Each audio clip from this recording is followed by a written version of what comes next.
Пайгамбар саллаллаху алейхи ва саллям дуасы бар. Мындай: Матти'на Аллахумма би асма'ина ва абсарина деген дуа. Бул Тирмизи шарифте келет.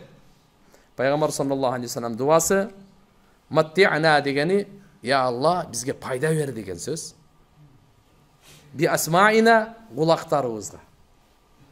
Ва абсарина көздөрүбүзгө. Я Аллах, бизден укканыбызга береке бер, туураны угайын, жакшы угайын, өлгөнгө чейин угайын. Бул мен өзүм тарабымдан айтып атам. Көзүбүзгө күч бер, арамды көрбөйүн, көзүм алсырабасын, жакшы көрсүн, өлгөнгө чейин жакшы көрсүн. Я. Баягы пайда бер дегени адамдын өтө көп, кандай десек, көз менен бул кулак орду чоң экен да. Орду чоң экен да. Кулагың укпай калса, суу эле кирип кетсе кыжалатсың го. Суу эле кирип кетсе канча кыжалатсың. Көзүңө киче бир кыпың кирип кетсе канча кыжалатсың. Элестетип көр, эки көзүң көрбөйт, эки кулагың укпайт. Бу дүйнөдөн пайдаланыш канча кыйын болот. Жашайсың эми, туура. Жашайсың. Бирок канча деген бул экөөнүн нематы канча, орду канча. Ушундан улам Алла Таала Кур'анда мен силерге кол бердим, анан пут бердим, анан тиш бердим деп майдалабай, өтө маанилүү жерге токтоп туруп, ва жаалакум сам'a ва абсара ва афида, силерге көз берди, кулак берди, жүрөк берди, түшүнүңөрбү деп койгон да. Аллаху акбар. Сеп маанилүү экен да бул. Лааллакум ташкурун, эми шүгүр кылгыла. Кулактын шүгүрү хак сөздү уккула. Көздүн шүгүрү көздү арамга иштетпегиле. Жүрөктүн шүгүрү жүрөктө Аллага дайыма ишеним азайбасын, бекемделсин, үмүт өсө берсин, азайбасын, корку күчөйө берсин, кемибесин. Себептен инна сама вал басар вал фуад куллу улайка кана анху мас'ула. Эрте кыямат күнү өзүнчө суралат. Көз өзүнчө суралат, кулак өзүнчө суралат, жүрөк өзүнчө суралат. Бөлүп койгон да. Эми бул жерде пайгамбарыбыз эмне кылып атат? Дуа кылып атат. Матти'на Аллахумма би асма'ина ва абсарина. Я Аллах, бизге ушундай рахат берген, бизге күч кубат берген, пайда берген. Эмнелерибизге? Кулактарыбызга, көздөрүбүзгө бугуңуз. Аннаху саллаллаху алейхи ва саллям кана юрид бидалик Абу Бакр ва Умар радияллаху анхума. Ушул кулактарыбызга, көздөрүбүзгө пайда бер дегендин максаты пайгамбарыбыз Мухаммад алейхиссаламдын Абу Бакр менен Умар болчу дейт. Кандай дебейсизби? Итқад сахха анху саллаллаху алейхи ва саллям qal an Аби Бакр ва Умар хадани асама вал басар. Пайгамбарыбыз айткан экен, Абу Бакр бул көз, Умар бул кулагым деген экен. Аллаху акбар. Бул экөө көз менен кулактай. Демек көздөрүбүзгө, кулактарыбызга пайда бергин дегени Абу Бакр менен пайда берген, Умар менен пайда берген деп аткан сөз дейт. Ошон үчүн айтат, бул көзүмдүн кареги дейбиз го. Көзүмдүн кареги деп, жөнөкөй эмес. Бул мен көзүмдөй деш оңой эмес го бул сөздү айтыш. Бул кулагымдай. Көзүм менен кулак. Пайгамбарыбыз айтып атат, хадани бул экөө, Абу Бакр менен Умар. Ас-саму вал басар, көз жана кулак деди да. Көз жана кулак. Абу Бакр Сыддык разияллаху анху мурунтан ушундай таква эле. Жөнөкөй шиктүү нерселерден дагы сактанат эле. İmam Navawi rahimahullah aytat, Ayşe radıyallahu anha enebizden bir jolu Abu Bakr Sıddık radıyallahu anh murunda bir kulu var eken. Oşo kulu Hiraç dep koyat. Hiraç degeni kojoyun kuluna tapşırma berip koyat, mına işti kılasın. Tak, özü 100 somduk iş, 10 somdu maňa alıp gelesin, 90 somdu sen alasın dep koyat. Misal, kuluna aytıp koyat da, oşol alıp gelip kojoyuna bergende Hiraç dep koyat. Gündörden beri baya kul özü moynundagı Hiraç'ın mildetini alıp keletile de Abu Bakr Sıddık radıyallahu anh birine sap kelip beret. Bu kişi anıkıdan jeyt. Faca yevmin bir şey faakala minhu Abu Bakr jeyt dağı fakallahu gulam mınday deyit. Kulu mınday deyit da tadri ma hada bilesmin yeni jediniz deyit. Abu Bakr ma huwa neli al dedi. Allah aytat kuntu takahhantu li insani fil cahiliye. Men bir bakşılık kılat elem deydi. Bakşılık kılıp, göz açıktı kılıp, akça alıp atışpayı. Oşodan cahiliyatta bir insanga kişine bakşılık kıldım ele, udaşni oldu deydi da. Бул жагынан тыйын берди дейт. Ошону сизге алып келип бердим дейт. Ошодон нерсени алып келип бердим эле, сиз жедиңиз дейт. Ушуну укканда фаадхала Абу Бакр ядаху фақаа кулла шей фи батни. Манжасын оозуна салды дагы, ашказандагы бар нерсени чыгарып кусуп салды. Эми билбеген нерсени жеп алсаң, шариатта фатва кусууга жок да. Тооба менен эле бүтө берет да.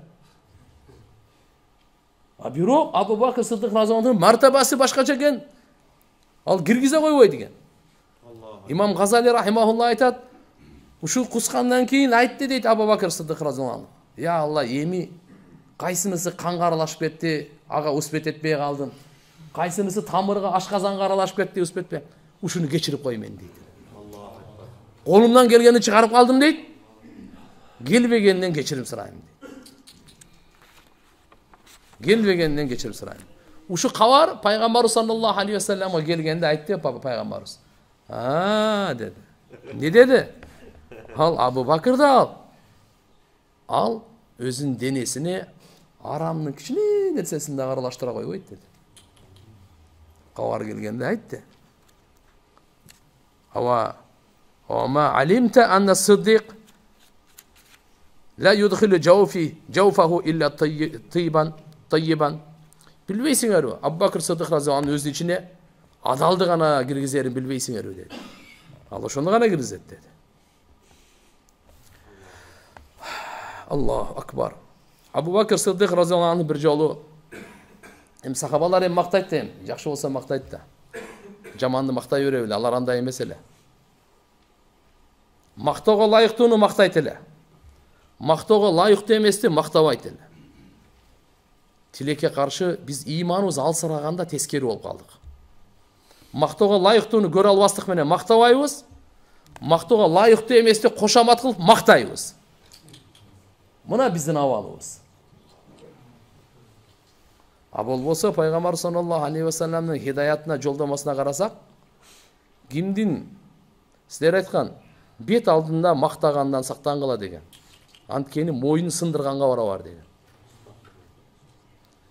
Мактаганды дагы бири-бириңерди мактагандан дагы сактангыла деген.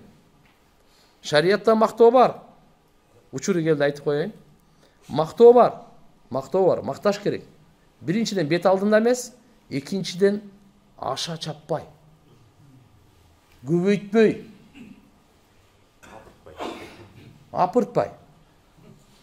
Канчалык мактоого ылайыктуу болсо, ошончо гана. Андан кийинкисине жооп бересиз. Кошомат тиякпай андан кийинкисине жооп бересиз. Ошон үчүн эрежеси ушул. Көз алдында эмес. Экинчиси аша чаппай, апыртпай. Канча болсо ошончолук мактоо. Албетте, мусулмандар бири-бирин мактаган өтө чоң сыпат. Бирин артынан ушул жерде азыр ким жок, ошону мактасак, миңдеген ибадаттын соогунан жогору турат. Мактаган жүрөктөрдү бириктирет бул. Мейли Абу Бакр Сыддык разияллаху анху ушундай макталып калганда, Абу Бакр Сыддык разияллаху анху мындай деп дуа кылат эле. Аллахумма анта а'ламу би мин нафси. Я Аллах. Булар мени мактап атат. Бирок сен билүүчүрөксүн. Мен өзүмдөн дагы сен мени билүүчүрөксүн. Мен өзүмдү өзүм канча билем го? Bundan дагы Аллахым мени билүүчүрөк. Wa ana a'lamu bi nafsi minhum. Мен өзүмдү аларга караганда мен билүүчүрөкмүн. Караңыз кандай дуа. Аларга караганда мен өзүмдү өзүм жакшы билемин. Мен өзүмө караганда сен мени жакшы билесиң. Не деп атат?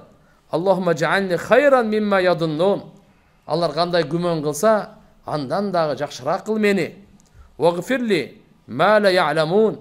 Алар билбей мактап койгон болсо мени кечиргин мени ошо нерседен.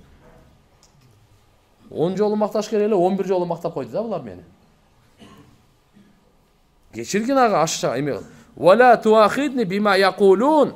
Жана алар айтып аткан нерсеге мени кармабагын. Алар мактап койду, анан мага эртеге айтсаң, сен ушундай элең, чында эле десең, мен андай эмес элем. Мен кантип жооп берем?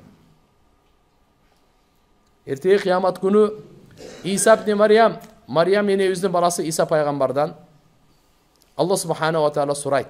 Bilip turup bolsun dagı. Emne üçün? İsa peygamberin ümmetine hüccet bolsun. Ey İsa, sen apaң ököň adamlarga ayttıңarбы? Maňa sıyın kıla, biz Hudaýbыз dep ayttıň bele? Ya Allah. Peygamber aytpayt. Biro peygamberge Allah Taala oşu surany beredi eken da. Beredi eken da bunun üçün. Ne üçün? Bardyk oşol жерdegiler ya hüccet bolsun dep. İsa peygamber aytat. Ya Allah. Men sende emne eken bilbeyim, sen mendegini bilesin da. Men bunu kantip aytmagan em. Bu layık emes ele maňa aytkanga. Ayta albayım daga bunte. Aytkan emes bu. Biroq uşuga Allah subhanahu wa taala itmamul hujja, hujjatı toluk taş üçün aytyrtyp boldy degende.